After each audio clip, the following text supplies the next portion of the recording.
Your hosts are here, Sammie and Michelle. By the end of this podcast, you'll know them well. Adulting, navigating the journey of life. Careers to relationships, pain and strife.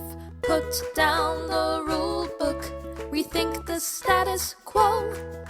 If there's another direction you wanna go, find purpose, passion and mastery in all that you do with Status Post Adulting. Hey, Status Post Adulting fam! This is Sammie and Michelle. And you're listening to episode 90, where we are talking about high cost of living versus low cost of living. HCOL versus LCOL. That's right, HCOL versus LCOL. If you've heard the lingo and you're wondering what it's about, today you're gonna find out.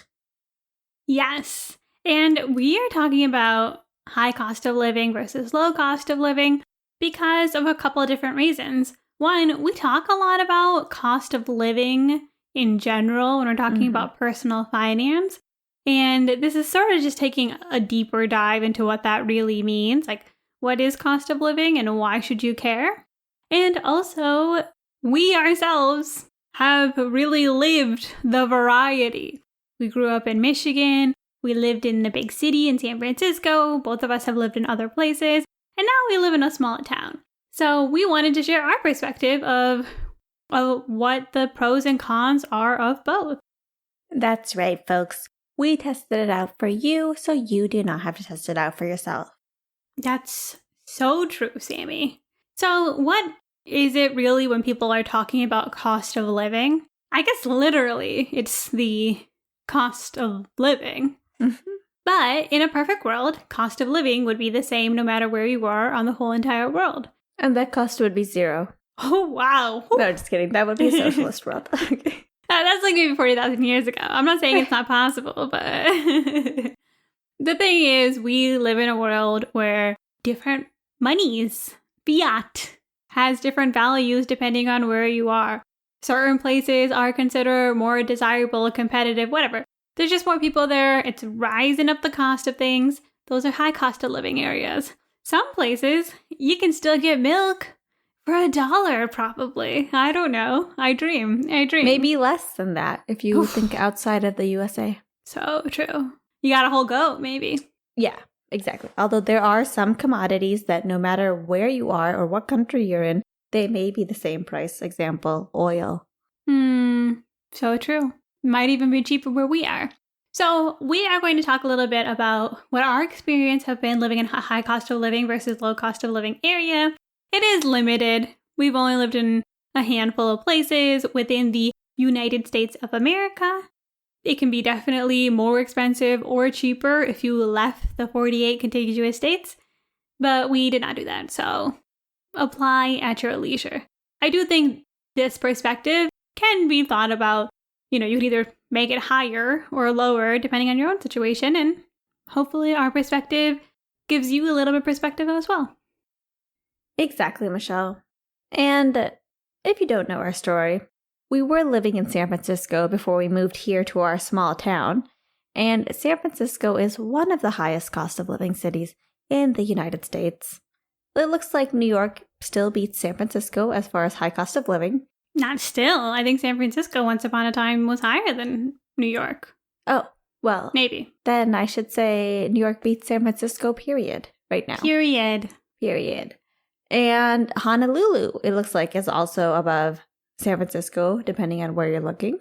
Oh, I didn't know that. But we did go to Hawaii, and milk is like $8 there, so I believe it. Yes, I believe it too. But yes, we were living in San Francisco, which is quite a high cost of living area. So we do understand like having to pay a crap ton of money in rent. Living with other people for a long time. Living with other people, but still paying over $1,000. We get it. So I think, Sammie, that's a perfect time to go into, well, maybe the opposite. What are some of the benefits of living in a high cost of living area? Why did we choose to do it? Were we just not thinking? We wanted to have fun. No, okay, yes, we did want to have fun. But from my perspective, when I graduated college, I actually did live in Michigan for a year. And I really struggled to find a job. You know, I was entry level. I was working part-time. I was moonlighting at the Lego store. I was making like $8 an hour. She looked really cute in her Lego uniform, people. They had a little apron. It's adorable. I was a little brick specialist. And I was applying to a ton of jobs and I wasn't having a lot of success. However, when I moved to San Francisco and I decided to apply to jobs there, all of a sudden I was getting all of these interviews. There was a lot more opportunity.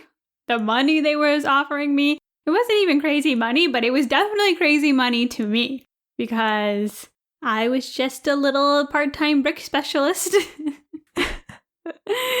And for me, truly, at that point in my life, I had so much better access to jobs than I did when I was living somewhere like Michigan where the opportunity wasn't as abundant to find work. It's so true. And it's not just jobs. A lot of times, these areas may have better health care. They may have access to better foods. They are going to have all the cutting edge stuff a lot of the time. Like when you had moved to San Francisco, that's like when Uber had just came out and Airbnb. And San Francisco is definitely the place where like those things were becoming normal and commonplace way before other cities. 100%. Living in somewhere that was high cost of living, but high cost of living because tech was blowing up. It was the place to be for the up-and-coming technology. And so, yeah, I had Uber and Lyft before a lot of my network outside of California. I was getting all of those $10 off if you refer your friends for like every single food service. Like there was so much VC money that was trickling down to me. And we would do all these like, I'm trying to think of like all the different things I've done.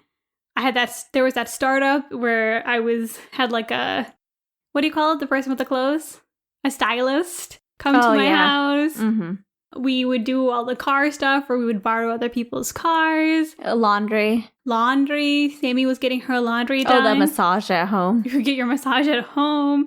We were living in San Francisco at the height of the gig economy. We were sampling all that stuff. And we were all about it. Mm-hmm.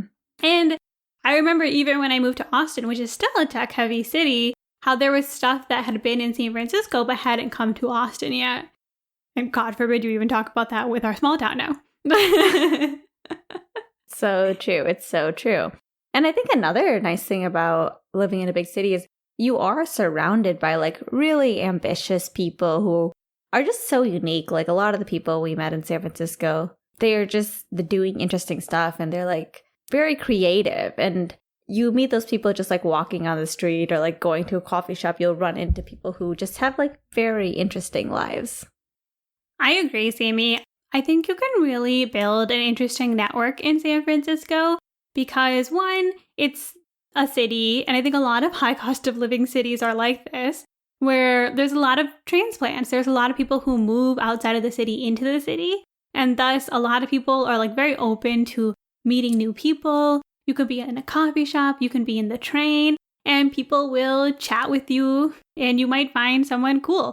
One time, Sammie and I were in an Uber pool with this girl, and she invited us to go hang out with her friends after, and we were just down to do it. Oh, I remember that. Right? You know, we should have kept in touch with those people. They were cool people. Yeah, they were really cool people. And so I feel like there is a little bit of that, like, openness where you can meet different types of people because different people are all coming from their own little homes and meeting in one place. Versus, while there are a lot of interesting, smart people in other cities, like, say, we grew up in Michigan, a lot of our friends there are great, interesting people. I don't think I was as open to meeting new people when I was in Michigan because I'd grown up with my community my whole life. And so I think that's one of the advantages, maybe just in general, about like leaving your hometown. Yes, Michelle. Whether it's a venture capitalist or a professional cuddler, San Francisco has it all and you can meet them there for sure. So true. One last one I wanted to mention is even though it can be expensive to live there, groceries can be expensive. It can be expensive to go get your groceries. Parking can be expensive. Housing is expensive. Quite a few expensive things. a lot of times for entertainment, it could be free. It could also be expensive. But a lot of times, like walking down the street, you'll like run into a street fair, or you'll go to the Golden Gate Park and just sit around. And there's just like a lot to do that's like relatively cheap or free. That's really fun. And I think that's something that a big city definitely has to offer. That's so true, Sammie. You do see a lot more of those. I don't know if it's just because it's funded by the city or what have you. I do feel like I could walk around San Francisco and come upon something different and fun that was going on. And I will say, even though you can meet people and stuff, one thing that I now appreciate living in a big city, which this is more big city, I guess, versus high cost of living, low cost of living, but those things are kind of synonymous. But living in a big city, you got a lot of anonymity. Which... Anonymity. What? Anonymity. Anonymity. Anonymity. Anonymity. I'll Google it real quick. Who cares? You can be anonymous. Which, it's sort of nice to be able to go to the grocery store. Anonymity. What did I say? Anonymity. What did I say? You said anonymity. I don't agree with you. You're... Moving Rewind on. the tapes, people. Moving on.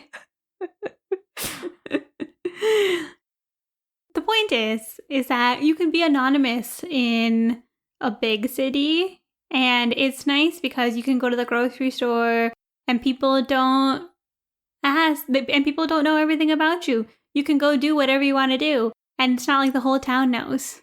And I appreciate that a lot now. You don't have to go to church every Sunday. Nobody asks where you are. So that is a nice thing about being in a big city. So, Michelle, the benefits of a low cost of living area. Number one, it is cheap. The low cost of LCOL. Low cost is probably one of the biggest benefits of a LCOL. 1,000%. And low cost means a lot. Low cost means you can build wealth. You can build financial independence.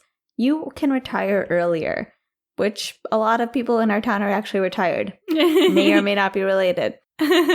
When you live in a lower cost of living area, a lot of things financially are easier. And I will say, when I see my patients and stuff, I have like a lot less depressed and anxious patients. And I do think finances are a big part of that. I think, if you're struggling to pay your bills and things are really expensive, that can definitely contribute to anxiety and depression. Versus like if you're financially okay, I think there's like some degree of like mood that's just a little bit more stabilized. Of course, Sammie. It's like Kanye West said, having money isn't everything, not having it is. Preach. And you don't need as much money when you live in a low cost of living area. In our case, that's a small town. Even when I moved from San Francisco to Austin, my groceries were so much cheaper. It was insane how cheap my groceries were. I still dream of how cheap those groceries were. Honestly, they were so cheap there. When I went to visit Michelle, I was like, this is amazing. No, Sammie literally to the cashier, she was like, is that it? Is that it? She was so San Francisco, California in that moment. She's like, we bought all of these things. We bought all this food. I think that number is wrong. I think you forgot to charge something. Yeah, so you can definitely benefit from all of that. We get a bigger place. Our rent is cheaper and yet bigger than any place we lived in San Francisco. Very comfortable. We have a backyard. Gas is cheaper here. That's kind of a hit or miss, I guess, a little bit because we are remote. Yes. And another positive, yes, you may not have any anonymity.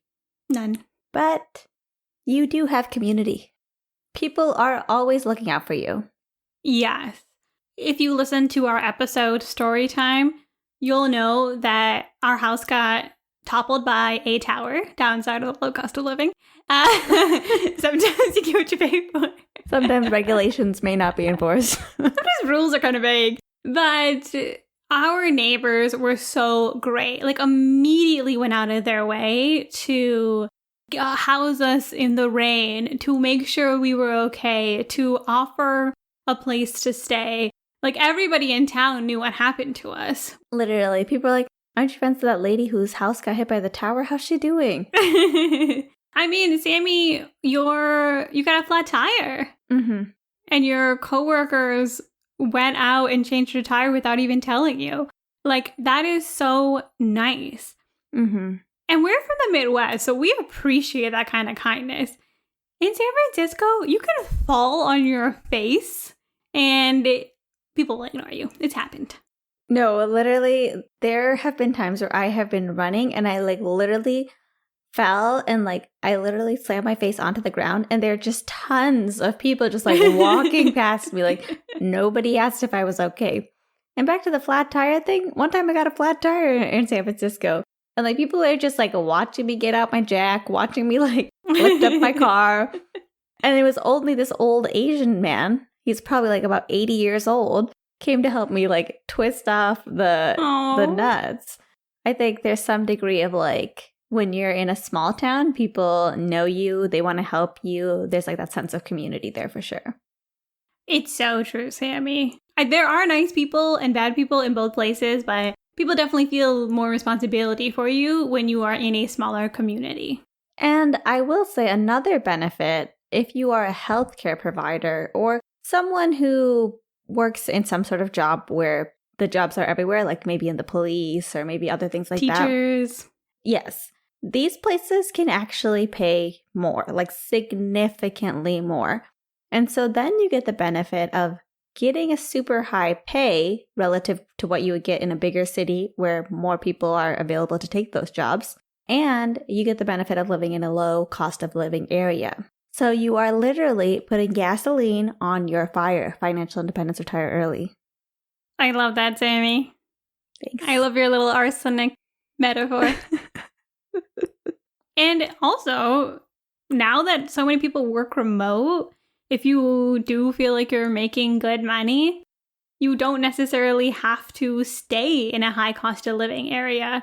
So even people like me who worked in tech and such, you can actually still make the money you were making and actually lower your rent, lower your bills, lower your groceries, that sort of thing.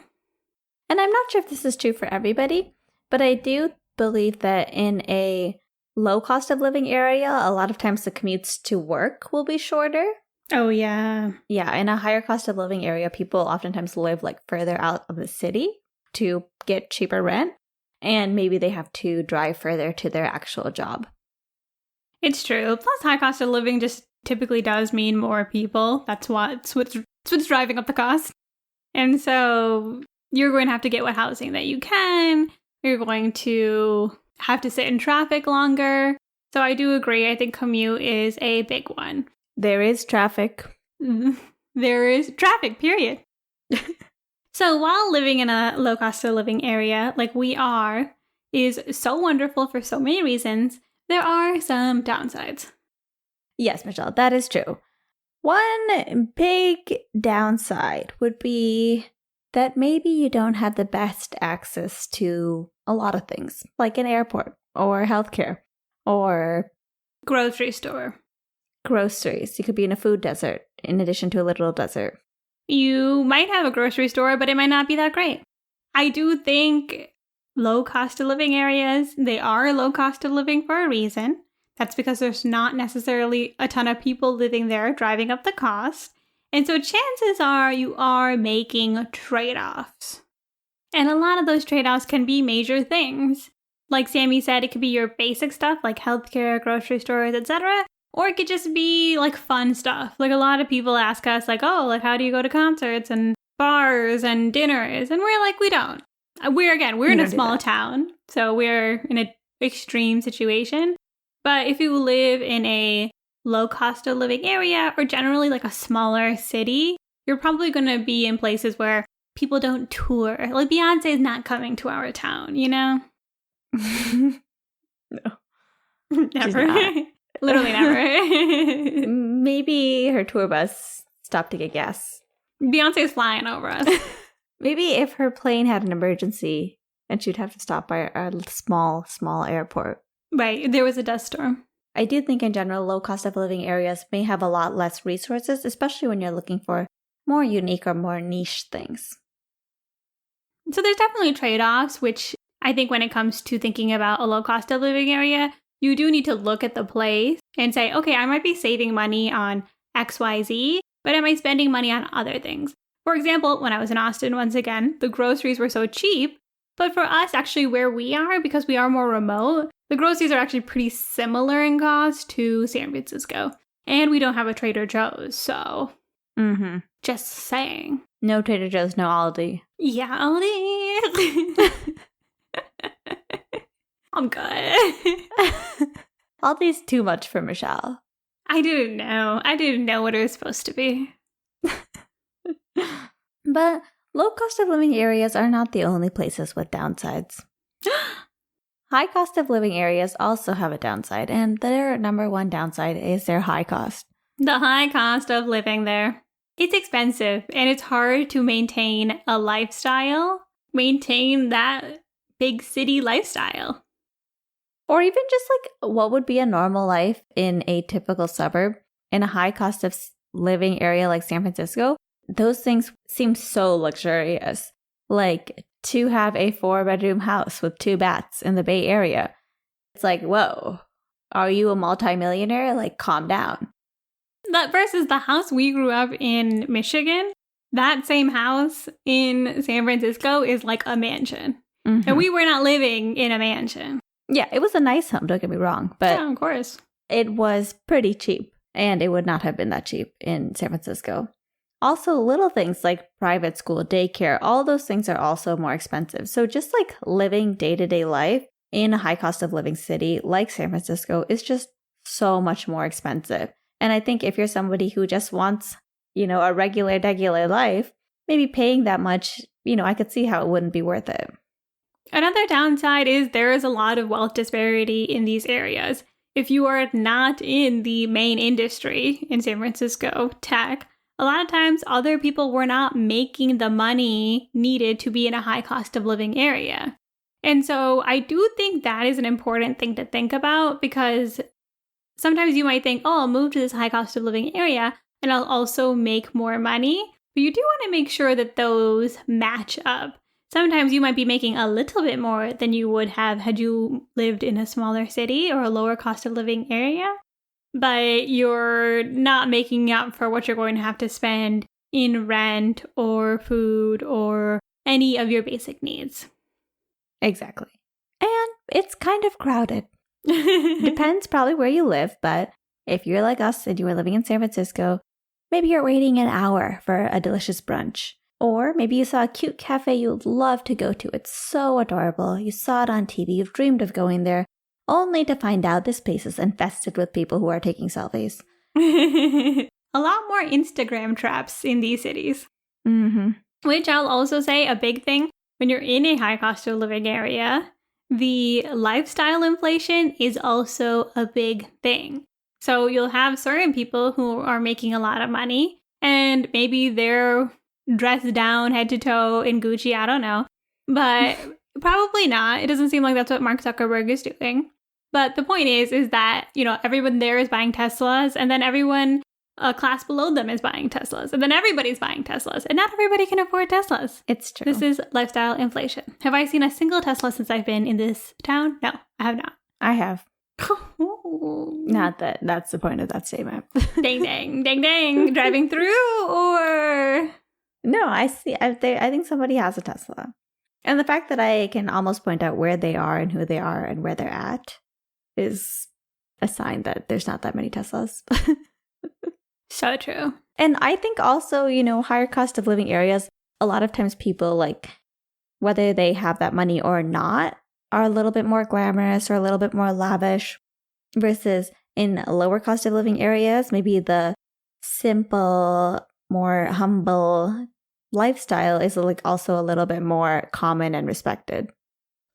Yeah, when we were in Michigan, we didn't even know what a lot of people in other cities were doing. We didn't. No idea. No idea. We probably we thought we were rich. We thought we were rich. We were like, we're doing well for ourselves. Our family, not us. We were not working. We were children. I was when I was working at the Somerset collection. I think I was a big deal. Okay. Reference for you Metro people. I feel like working at Somerset can also be humbling. It's true. And yeah, a lot of these high cost of living problems, I will say for us, were big city related. I don't know, maybe if you're like the Kardashians, you don't have these issues, but I don't know anything about that. So you can listen to Kim Kardashian's new podcast if that's what you want. Another thing is big cities are dirty. Tell them how you really feel. Whether it's rats or poop or feces on the street, or just like that weird smell that's like all around of trash mixed with human fecal matter.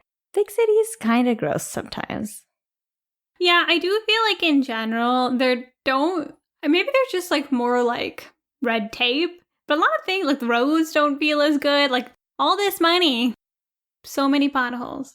Versus I think when you're in a small town or a low cost of living area, sure, maybe there's not as much money coming in, but everybody can band together to complain, which is the real magic.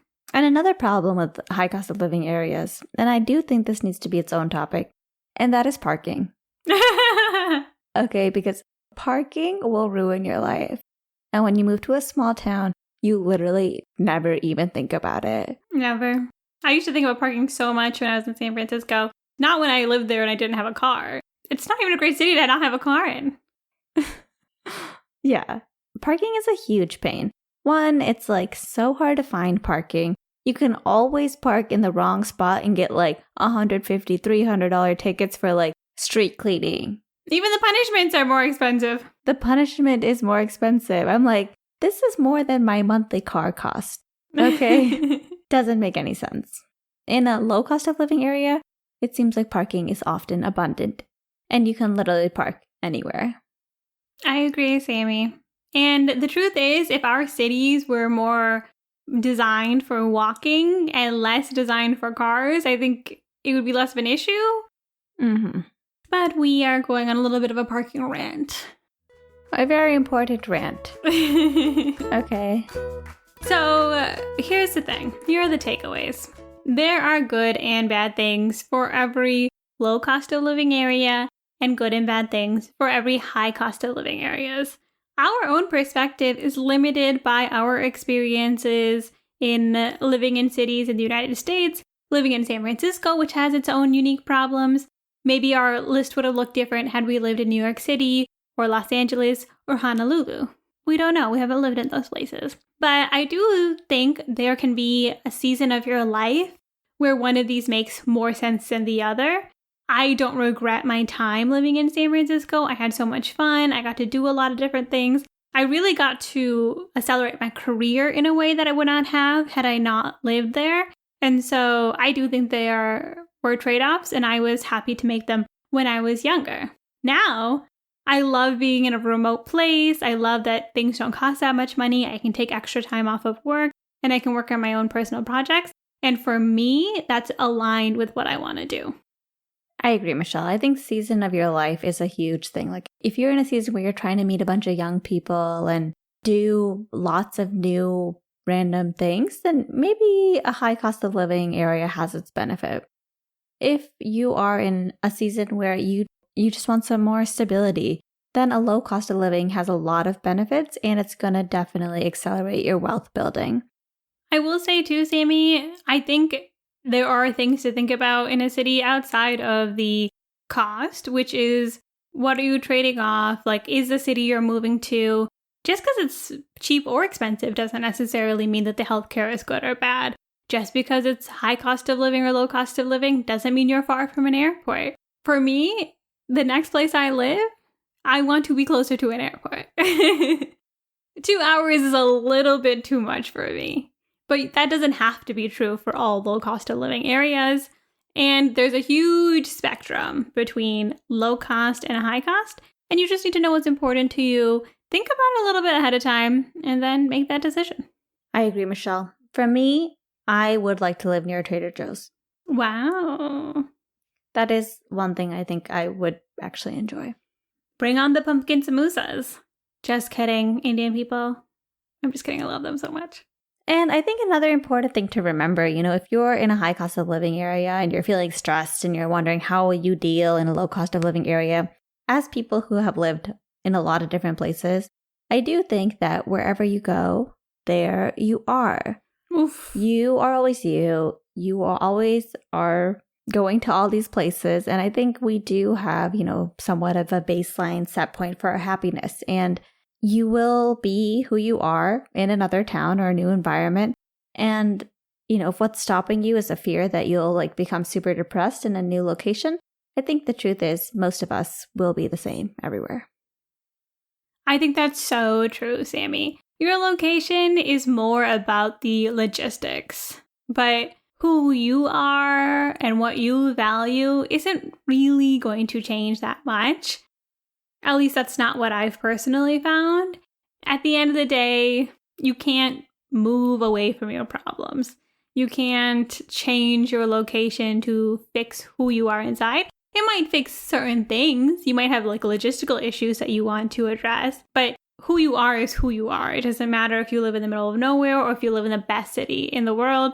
There are people who are happy and sad in both of those areas.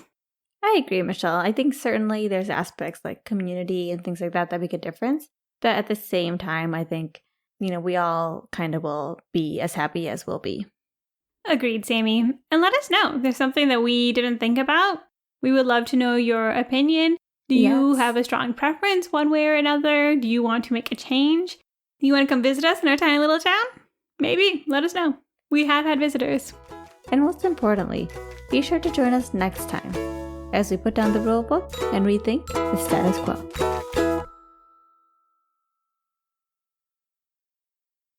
Hey guys! Olissimo! Welcome to our after show. Hope you enjoyed listening to our topic about high cost of living and low cost of living. We have been doing well. We went to Joshua Tree recently, met up with one of our childhood friends and her husband, which was really cool. And we were in this little rainbow house, which I loved. Some people, it was a little bit much for them. A rainbow house is not something I would typically love. I am the type of person who would prefer a muted gray house, something that doesn't overstimulate me and that allows my mind to come to peace, which is the opposite of what a rainbow house would do. But I will say, after being in this house, which is literally painted rainbow, all very bright. Every single item, every single wall, rainbow, rainbow, rainbow, rainbow. This is not a light rainbow touch. No. It's not like rainbow touch. There's a red room, there's a blue room, there's a yellow room. Orange, purple green? rooms.